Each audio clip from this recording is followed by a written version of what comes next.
नमस्कार दोस्तों। डेट आज की देखो 29 मार्च 2025 है। स्वागत है आपका एटोरियल डिस्कशन में।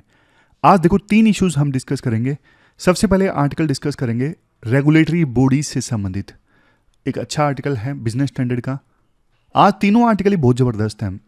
दूसरा आर्टिकल ब्लैक कलर के लोगों के साथ में इंडिया में काफ़ी ज़्यादा डिस्क्रिमिनेशन होता है, तो कलरिज्म और बायसनेस का ये आर्टिकल है। तीसरा आर्टिकल एडोलसेंस से संबंधित है। नेटफ्लिक्स पे ना एक डॉक्यूमेंट्री आई है, वेब सीरीज आई है एडोलसेंस। किस प्रकार से डिजिटल एज में ना पेरेंटिंग बहुत ज़्यादा डिफिकल्ट हो गई है, वो सब कुछ दिखाया गया है इस एडोलसेंस वेब सीरीज में। तो उसी पे ये आर्टिकल बेस्ड है। लेकिन डिस्कशन स्टार्ट करें उससे पहले कोट, अलेक्जेंडर डुमास का कोट है, the difference between treason and patriotism is only a matter of dates. एक ट्रेटर कौन होता है? जो अपने देश के साथ गद्दारी करता है, देश के विरुद्ध जाके काम करता है। और पैट्रियोट कौन होता है? देशभक्त, जो देश की खुशहाली समृद्धि के लिए जीने और मरने का जज्बा रखता है। समझ गए? अब दोनों के बीच में ना डिफरेंस सिर्फ डेट्स का होता है। भगत सिंह, ब्रिटिश सरकार उन्हें ट्रेटर मानती थी। 15 अगस्त 1947 के बाद वो देश के हीरो बन गए। चलो, भगत सिंह के बारे में चीज़ें काफ़ी लेट चेंज की गई पेपर्स में। आप दूसरे एग्जाम्पल दे लीजिए, नेल्सन मंडेला का एग्जाम्पल ले लीजिए। नेल्सन मंडेला अंग्रेज सरकार के लिए गद्दार थे। 27 साल तक उन्होंने जेल काटी, लेकिन जैसे ही साउथ अफ्रीका आज़ाद हुआ वो प्रेसिडेंट बने। तो कल तक वो पर्सन जो गद्दार था, साउथ अफ्रीका के आज़ाद होने के बाद में वही प्रेसिडेंट बन गया। उसी प्रकार से जॉर्ज वाशिंगटन, जो ब्रिटिश सरकार के लिए यूएसए में गद्दार थे, लेकिन जैसे ही यूएसए आज़ाद हुआ वो यूएसए के पहले प्रेसिडेंट बने।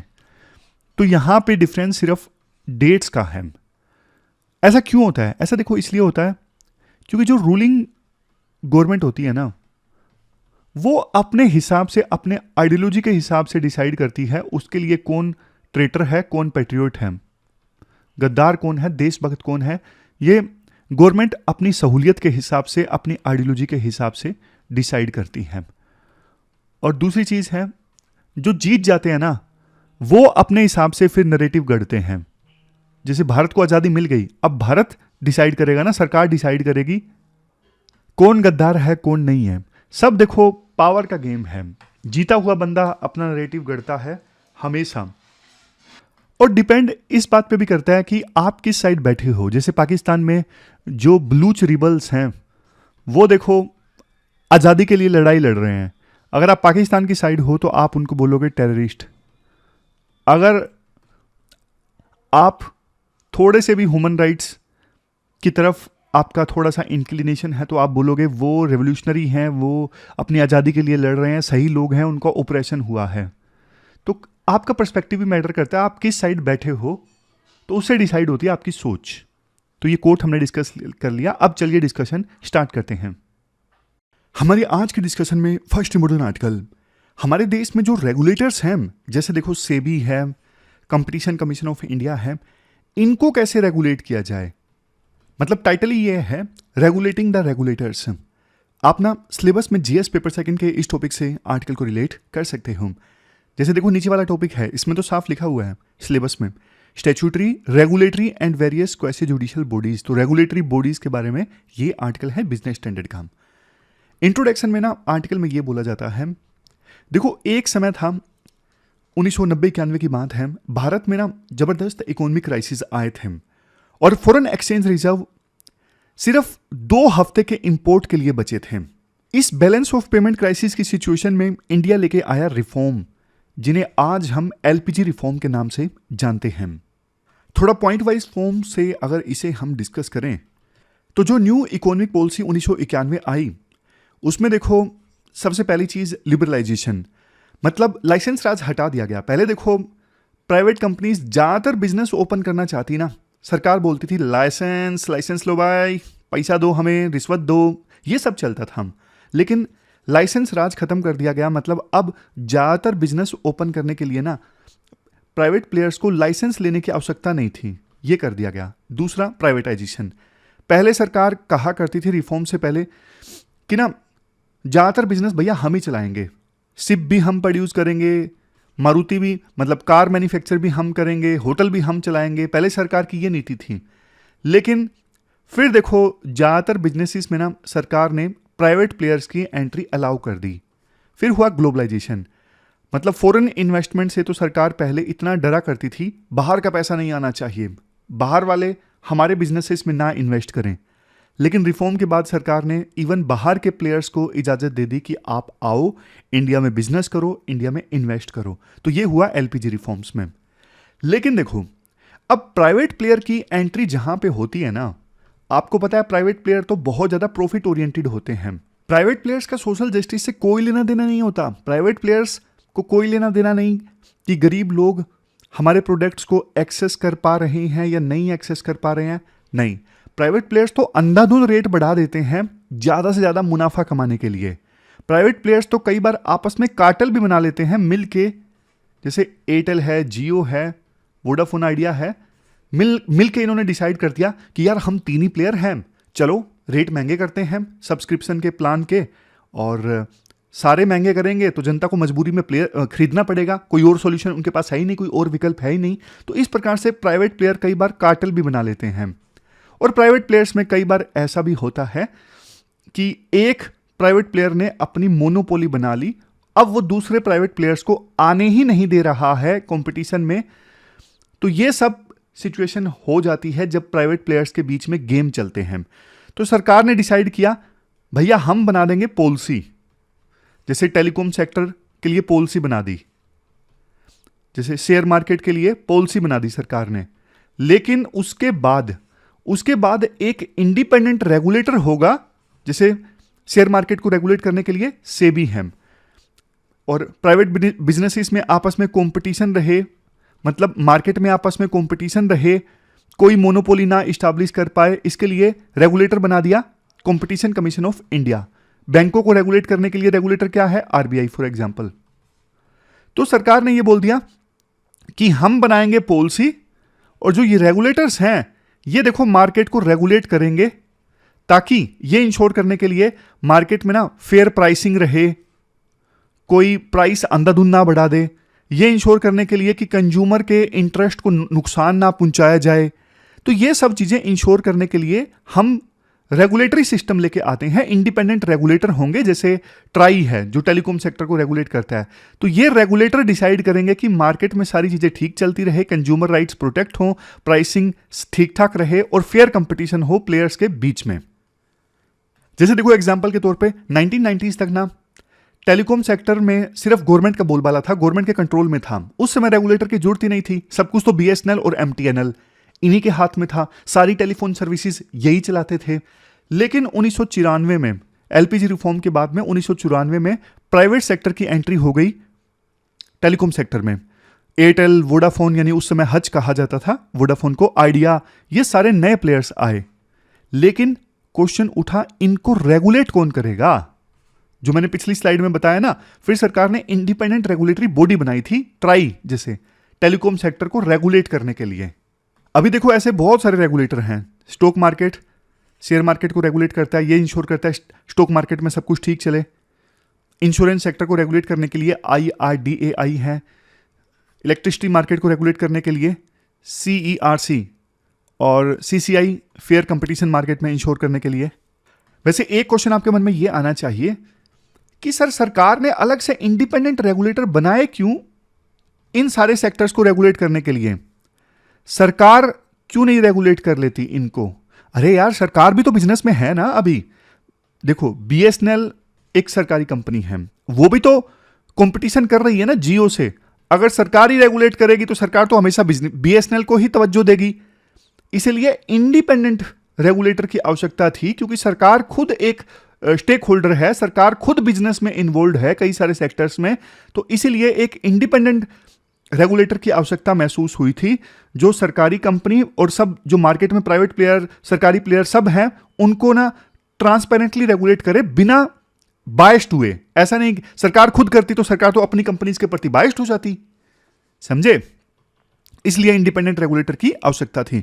और इसीलिए ना एक क्वेश्चन ये भी उठा कि इन इंडिपेंडेंट रेगुलेटर्स को लीड कौन करेगा? तो ना शुरू में एक बैलेंस अपनाया गया था। जैसे ट्राई के फर्स्ट चेयरमैन थे एक रिटायर्ड जज, CERC इलेक्ट्रिसिटी वाली बॉडी, इसके फर्स्ट चीफ थे इकोनॉमिस्ट, IRDAI इंश्योरेंस को रेगुलेट करने वाली बॉडी, फर्स्ट चेयरमैन थे टैक्स डिपार्टमेंट के हेड, CCI के फर्स्ट चीफ थे IS ऑफिसर। तो बैलेंस्ड रखा गया था कि अलग अलग सेक्टर से प्राइवेट सेक्टर से कोई एक्सपर्ट है, कोई रिटायर्ड IAS है, रिटायर्ड जज है, इकोनॉमिस्ट है, हम सबको मौका देंगे इन रेगुलेटर्स को, इन रेगुलेटरी बॉडीज को लीड करने का। शुरुआत में यह भी कंडीशन रखी गई थी कि एक बार कोई पर्सन जो रेगुलेटरी बॉडी का हेड रह गया ना, उसे फिर बाद में गवर्नमेंट जॉब नहीं दी जाएगी। गवर्नमेंट जॉब इसलिए नहीं दी जाएगी, मान लीजिए महेश है, महेश ने ट्राई के चेयरमैन के तौर पे काम कर लिया। अब अगर देखो महेश के पास ये मौका है कि ट्राई का चेयरमैन का उनका जब कार्यकाल समाप्त हो तो वो फिर से गवर्नमेंट में जाके काम कर सके। अगर देखो महेश के पास में गवर्नमेंट जॉब का ऑफर रहेगा ट्राई का चेयरमैन का कार्यकाल खत्म होने के बाद, तो महेश देखो इंडिपेंडेंट होकर काम ही नहीं कर सकेंगे, हमेशा वो गवर्नमेंट जॉब के लालच में ही काम करेंगे। महेश अपना जुगाड़ बिठाएंगे, जैसे ही मेरा कार्यकाल खत्म हो भाई मुझे सरकार से जॉब मिल जाए, और सरकार से जॉब मिल जाए इस चक्कर में वो सरकार को प्लीज करने की कोशिश करेंगे, सरकार को खुश करने की कोशिश करेंगे। और सरकार को खुश कैसे किया जा सकता है?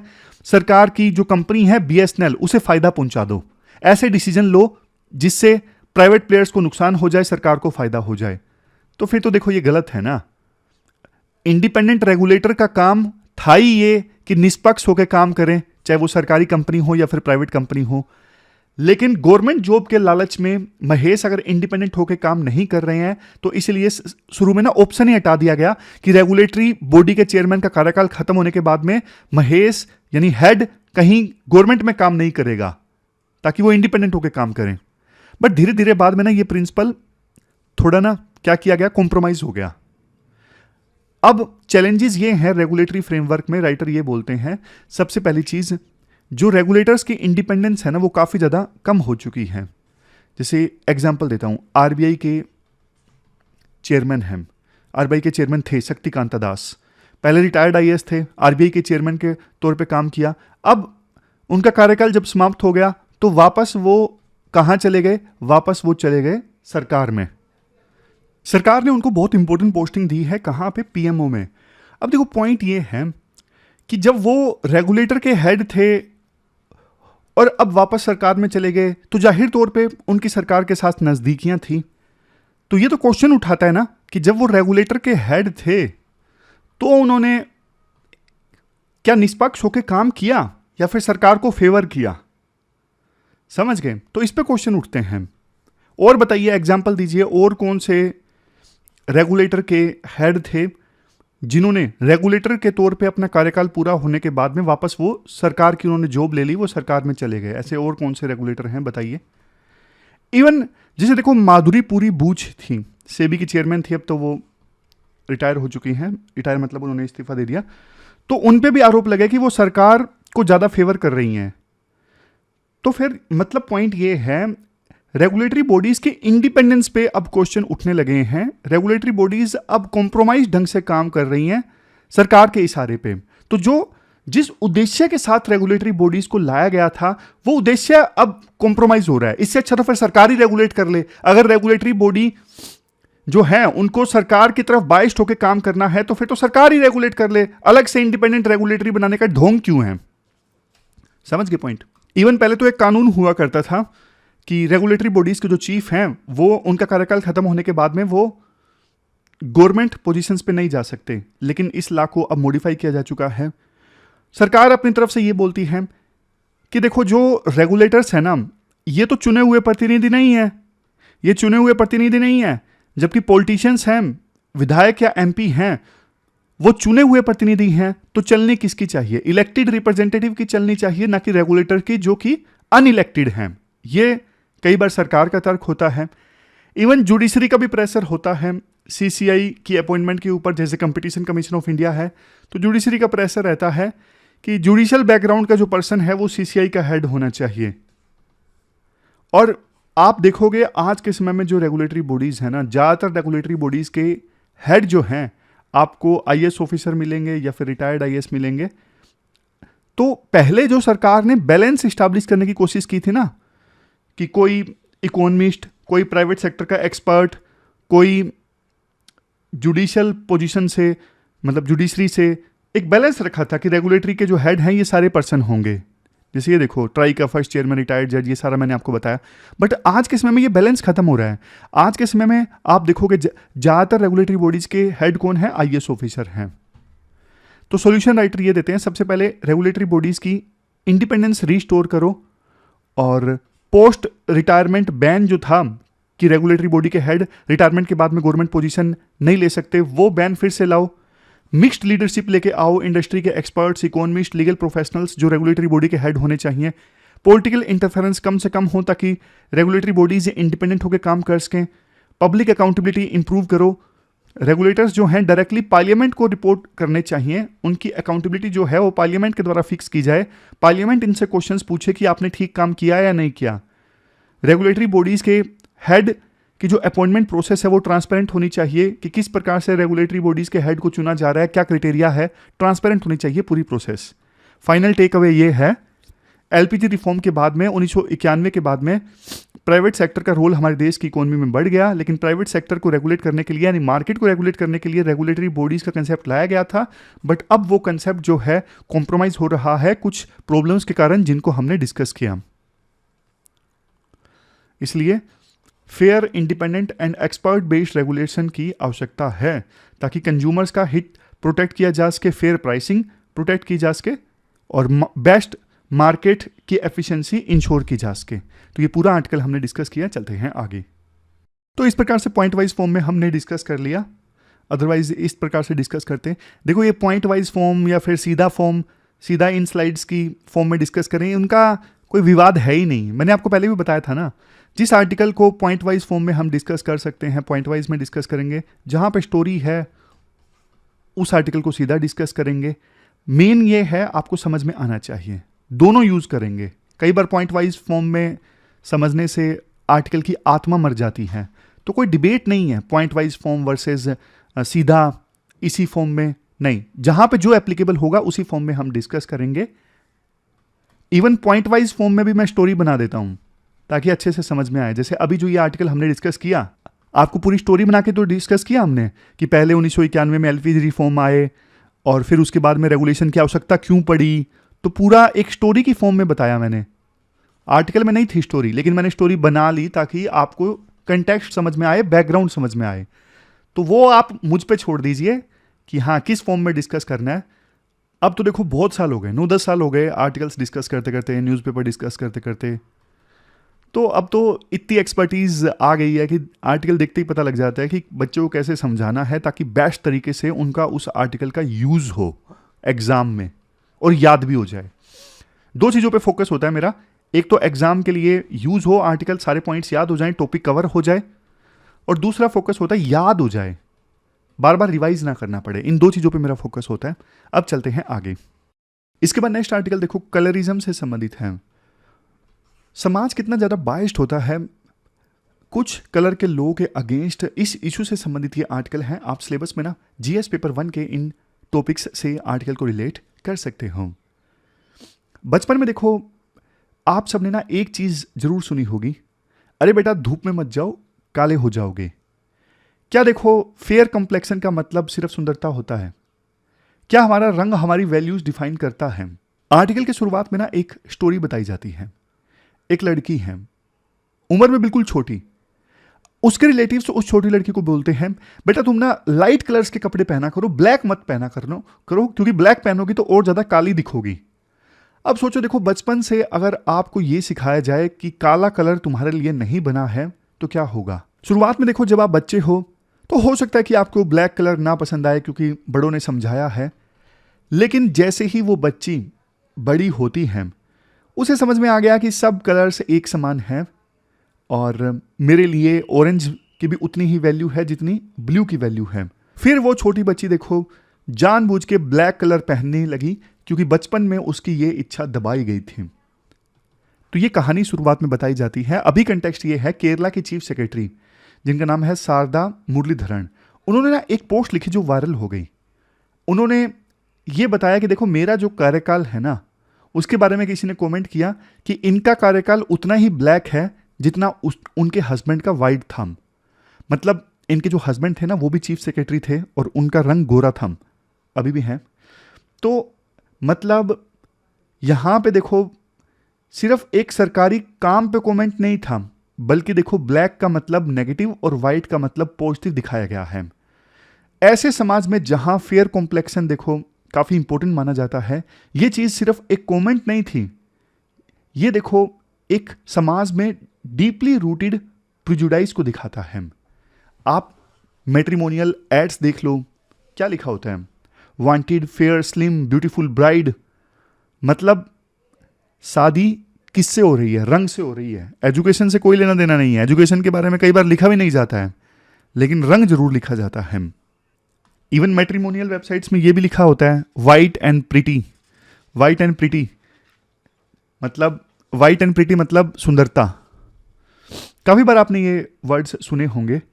तो केरला की लड़कियां क्या करती हैं, आर्टिकल में बोला जाता है, कई बार देखो केरला में ना लड़कियां जब छोटी होती है ना, वो स्किन टोन को कंपेयर करती हैं और एक ब्यूटी स्केल बना लेती हैं। जो ज़्यादा गोरा वो हायरार्की में ऊपर, और जो डार्क उसको फिर दूसरे तरीकों से कंपनसेट किया जाता था।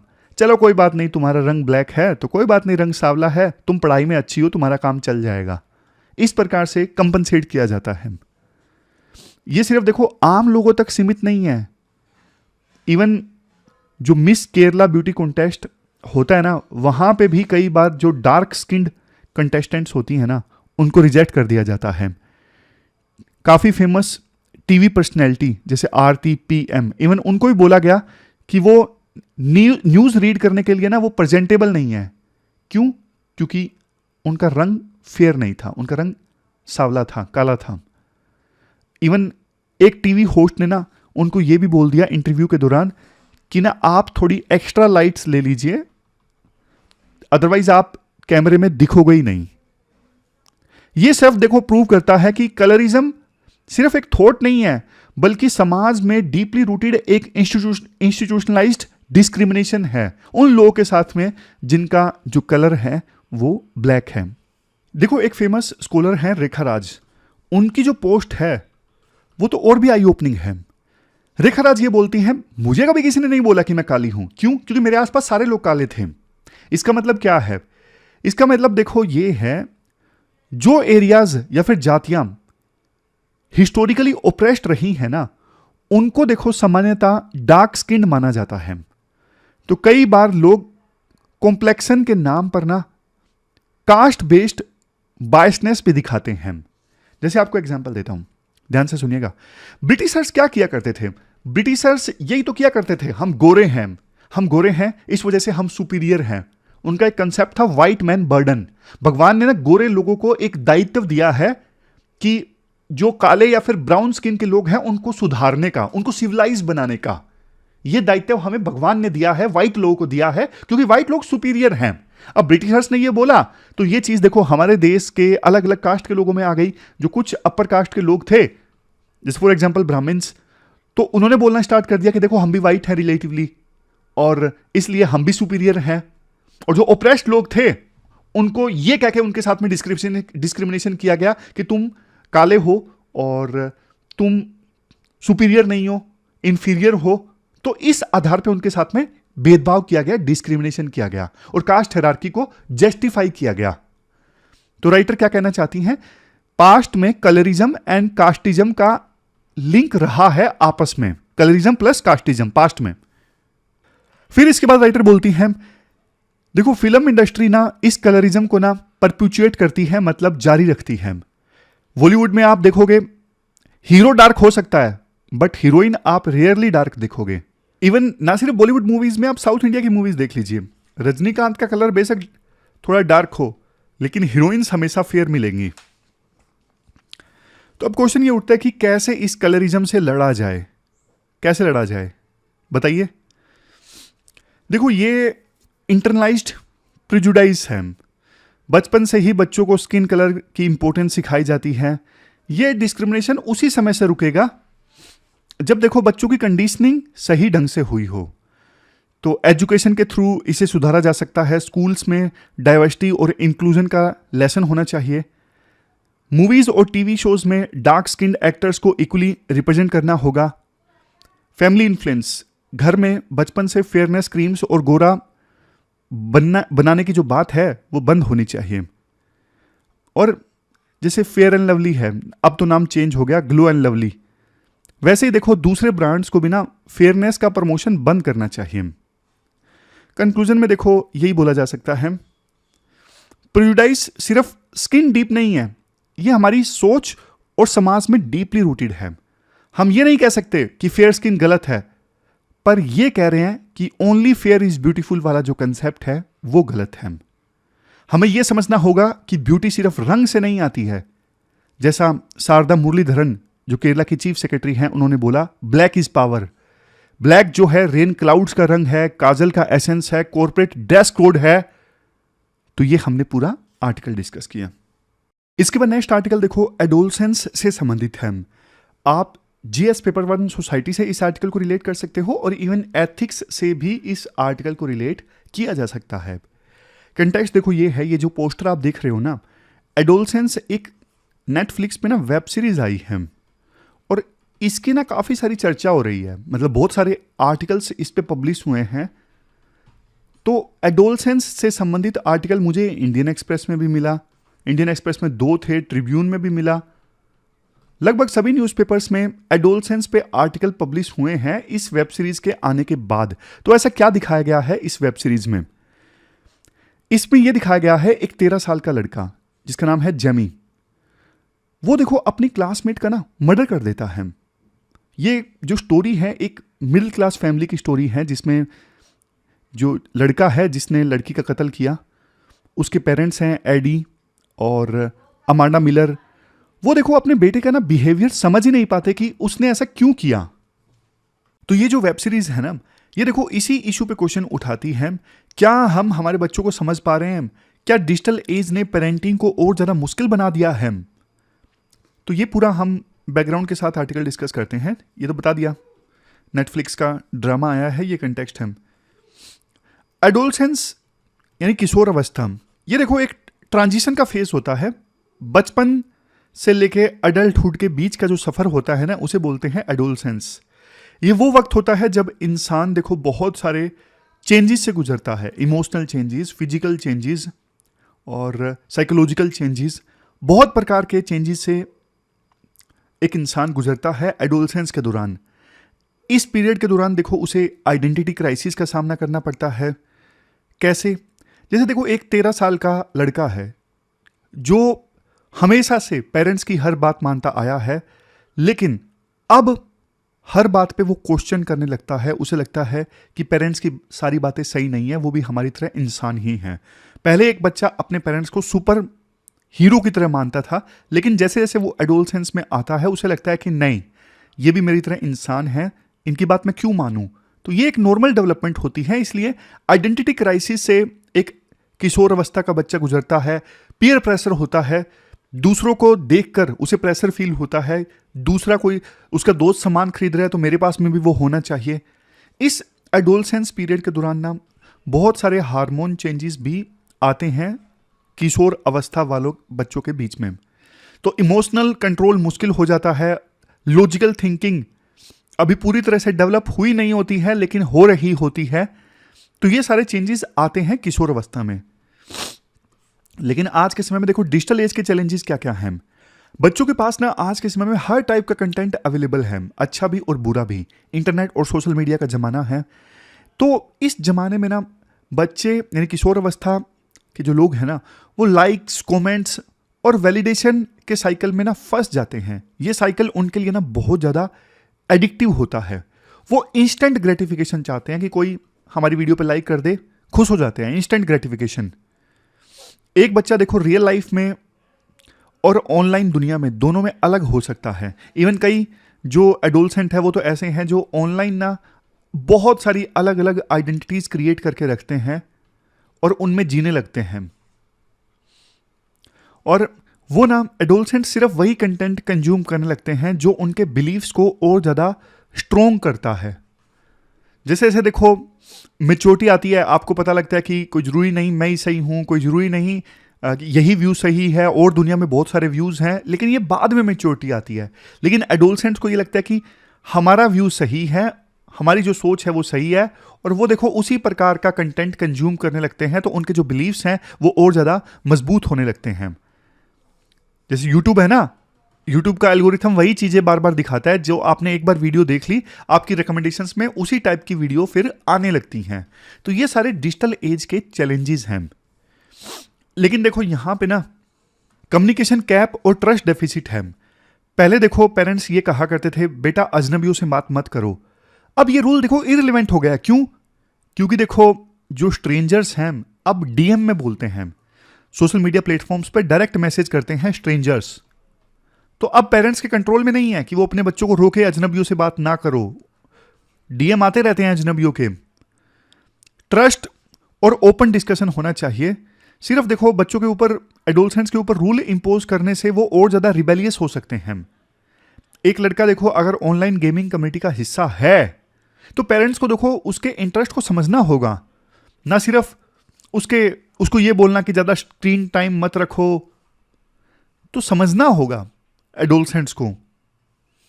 फिर देखो आज के समय में एक चीज ये देखी गई है कि एडोलसेंट्स में ना टॉक्सिक मस्कुलिनिटी बहुत ज्यादा देखने को मिलती है। मतलब मर्द को दर्द नहीं होता, वो सारी बातें नहीं होती।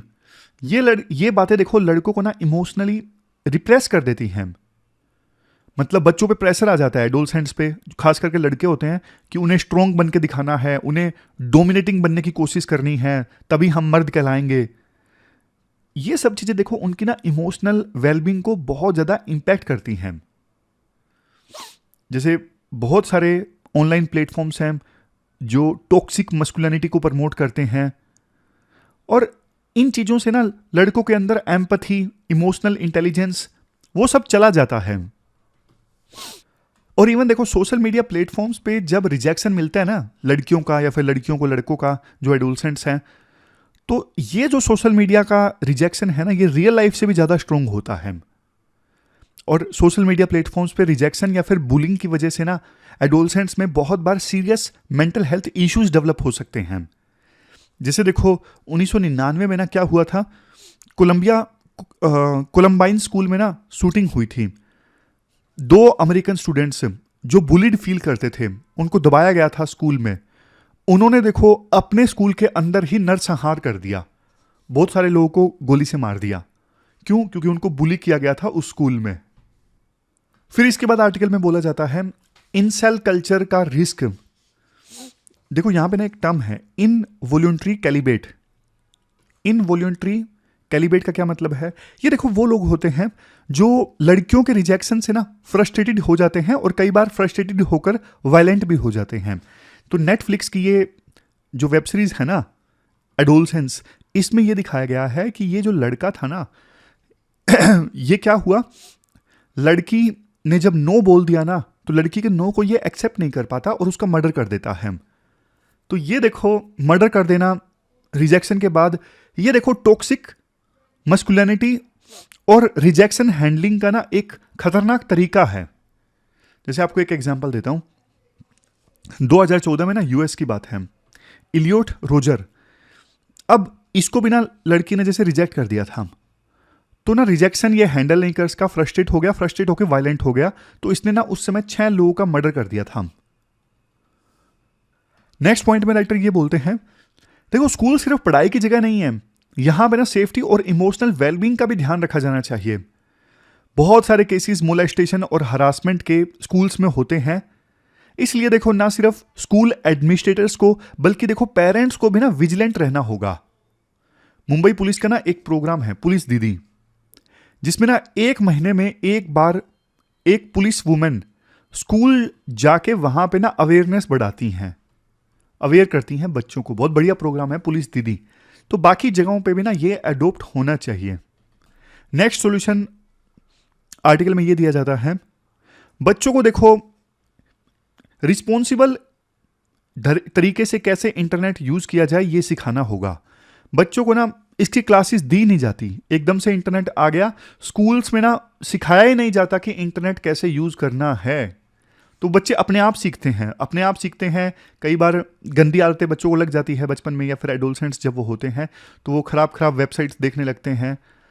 क्यों ना इसको करिकुलम में ही शामिल कर लिया जाए, करिकुलम में ही एक चैप्टर डाल दिया जाए कि इंटरनेट को सही तरीके से कैसे यूज किया जाना है। फिर देखो, इमोशनल इंटेलिजेंस बच्चों में डेवलप करनी होगी। पेरेंट्स को ना जेंडर न्यूट्रल अपब्रिंगिंग देनी होगी, परवरिश जेंडर न्यूट्रल होनी चाहिए। बच्चों को एम्पैथी और काइंडनेस, ये सारी चीजें सिखाई जाएं। और जब पेरेंट्स ना, जब एडोलसेंट से ये पूछे बेटा कैसे हो, तो ये भी पूछे कि बेटा आज कैसे फील कर रहे हो। उनकी साइकोलॉजी को समझने की जरूरत है। सिर्फ रूल्स और रिस्ट्रिक्शंस लगाने से बच्चे सेफ फील नहीं करेंगे, उन्हें एक सेफ स्पेस देने की जरूरत है। वो अपने आप को ना एक्सप्रेस कर सकें कि वो कैसा फील कर रहे हैं, उनके अंदर क्या चल रहा है। समझ गए? तो इमोशनल इंटेलिजेंस डेवलप करने की आवश्यकता है। कंक्लूजन में देखो ये बोला जाता है, एडोलसेंस देखो काफी डिफिकल्ट है, बट ये अकेलेपन से नहीं भरा होना चाहिए। आजकल के बच्चों को ना इमोशनल और डिजिटल सपोर्ट की जरूरत होती है। और पेरेंट्स, अब बहुत बार पहली बार जो पेरेंट्स बने हैं उनका पहला बच्चा है जो एडोलसेंट है, उनके लिए पेरेंटिंग नई चीज है। तो पेरेंटिंग ना एक ऑनगोइंग लर्निंग प्रोसेस होती है जो हर नए चैलेंज के साथ में इवोल्व होती है। तो इसलिए अच्छे पेरेंट्स कैसे बने जाएं, इस पे भी बहुत कुछ अभी लिखा जाना चाहिए। इंटरनेट आने के बाद में पेरेंटिंग पे बहुत ज़्यादा कुछ नहीं लिखा गया है, तो इस पे भी थोड़ा लिटरेचर डेवलप होना चाहिए। तो ये पूरा आर्टिकल हमने डिस्कस किया एडोलसेंस से संबंधित। आपके क्या व्यूज़ हैं आप भी बता सकते हो कमेंट बॉक्स में।